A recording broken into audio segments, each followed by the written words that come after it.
کوئی مولوی کہہ دے کہ میاں سلوار ٹخنے سے اوپر کر لو،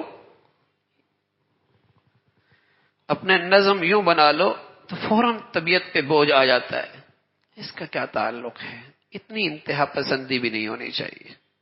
تو یہ سبق ان تعلیمی اداروں بھی ہم دینے کے لیے جائیں نا، کہ اس بے حیائی کے ساتھ ہی کیا تعلیم ہو سکتی ہے؟ کیا ہماری نسل کے لیے تعلیم کے لیے بے حیائی کا اختیار کرنا ہی ضروری ہے؟ اس کا تعلیم سے کیا تعلق ہے؟ لیکن میرے عزیزو، جب بڑے ذمہ دار ہتھیار ڈالتے ہیں تو پھر نئی نسل کو تو دشمن اچک لیتا ہے۔ یہ تخریبی قوتیں جن کے پاس اس وقت ذرائع ابلاغ کا سب سے بڑا ہتھیار ہے، جن کے پاس اس وقت بے حیائی پھیلانے کے سارے وسائل موجود ہیں، پھر یہ نسل ہماری نسل نہیں رہنے دیں گے، پھر یہ نئی نسل ہماری نہیں رہے گی۔ سچ عرض کر رہا ہوں، نہ اسلام کی رہے گی، نہ اس وطن عزیز کی رہے گی، نہ ماں باپ کی رہے گی۔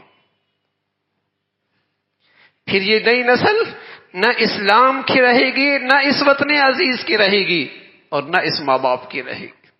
یہ ہو ہی نہیں سکتا میرے عزیزو۔ جو رب کی نہ ہو وہ ہماری کیسے رہ سکتی ہے؟ وہ ماں باپ کی کیسے رہ سکتی ہے؟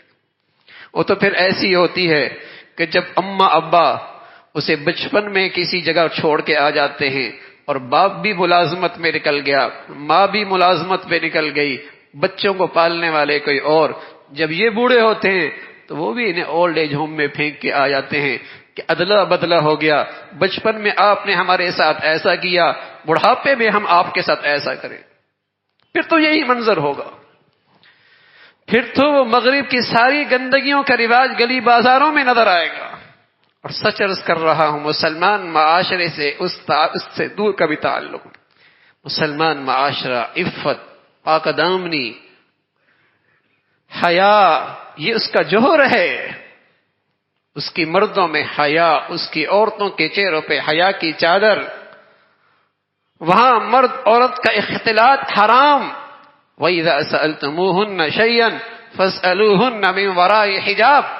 ایک طرف محمد رسول اللہ کہ وہ پیارے جانثار جن کے دل و دماغ میں سوائے تقوی کے اور کچھ نہیں، وہ کھڑے ہیں، اور دوسری طرف امت کی سب سے مقدس مائیں بہنیں،